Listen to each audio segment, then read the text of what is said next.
حضور کریم صلی اللہ تعالی علیہ وسلم کی تشریف آوری کے 12 ربیع الاول کے دن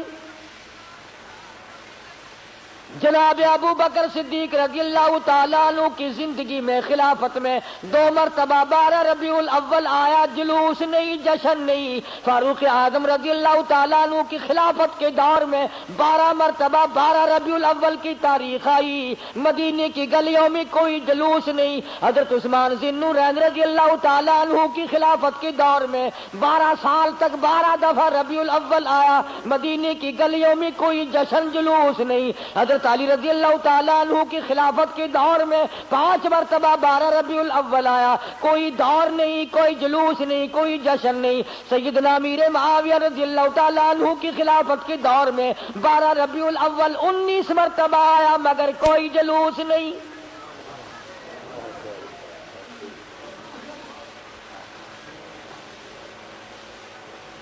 امام ابو حنیفہ رحمت اللہ علیہ کی زندگی میں 40 مرتبہ 12 ربیع الاول آیا، کوئی جلوس نہیں، کوئی جشن نہیں۔ امام احمد بن حنبل رحمت اللہ علیہ کی زندگی میں 35 مرتبہ 12 ربیع الاول آیا، کوئی جلوس نہیں، کوئی جشن نہیں۔ امام شافعی رحمت اللہ علیہ کی زندگی میں 47 مرتبہ 12 ربیع الاول آیا، کوئی جلوس نہیں۔ علامہ ابن تیمیہ کی زندگی میں 35 مرتبہ 12 ربیع الاول آیا، کوئی جلسہ جلوس نہیں۔ علامہ سید عبد القادر جیلانی پیران پیر رحمت اللہ علیہ کی زندگی میں 41 مرتبہ 12 ربیع الاول آیا، کوئی جلسہ جلوس نہیں۔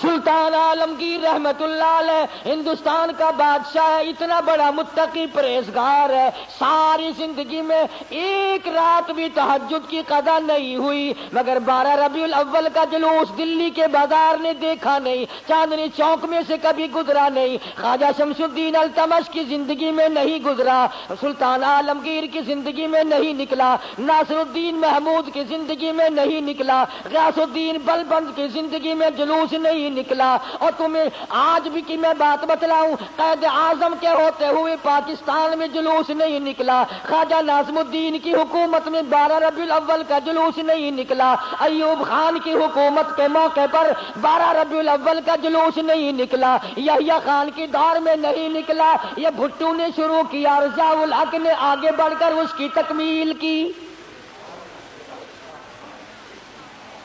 تمہیں پتہ نہیں ہے یہ نبی کا جلوس نہیں ہے؟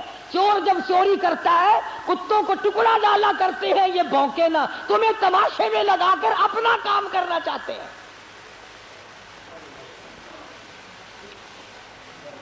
تم جتنے ایمانداری سے مسجد میں بیٹھے ہو، خانے خدا میں بیٹھے ہو، قبلہ رخ منہ کیے بیٹھے ہو، باوضو بیٹھے ہو، ایمانداری، اور جلوس نبی کا اور گانے کنجریوں کے،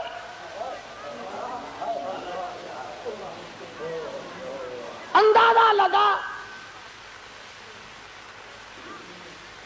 امام الانبیاء محبوب کبریا حضرت محمد مصطفیٰ صلی اللہ تعالی علیہ وسلم کے دین کا مذاق نہ اڑاؤ، تماشا نہ بناؤ، کہیں تم ڈوب کے مرو، تماشا دنیا دیکھے۔